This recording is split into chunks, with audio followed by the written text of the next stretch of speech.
l'un des moines bouddhistes les plus influents au monde, Thich Nhat Hanh, est décédé ce samedi 22 janvier au Vietnam à l'âge de 95 ans.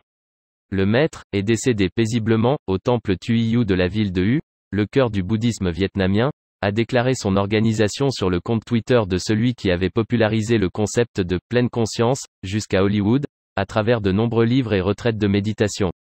Nous invitons notre famille spirituelle mondiale bien-aimée à prendre quelques instants pour être en paix, précise l'organisation de celui qui s'était réinstallé dans son Vietnam natal en 2018, après près de 40 ans en exil en France.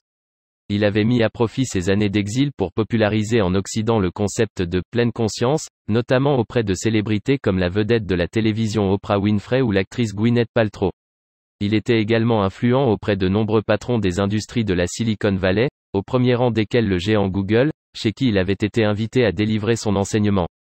Il avait également participé en coulisses aux accords de Paris sur le climat. Il avait été exilé dans les années 1960 pour avoir appelé à la fin de la guerre du Vietnam. Une position qui lui a valu d'être proposé par Martin Luther King pour le prix Nobel de la paix en 1967. Il avait ensuite été autorisé par les autorités vietnamiennes à revenir, mais restait sous étroite surveillance policière dans le pays communiste.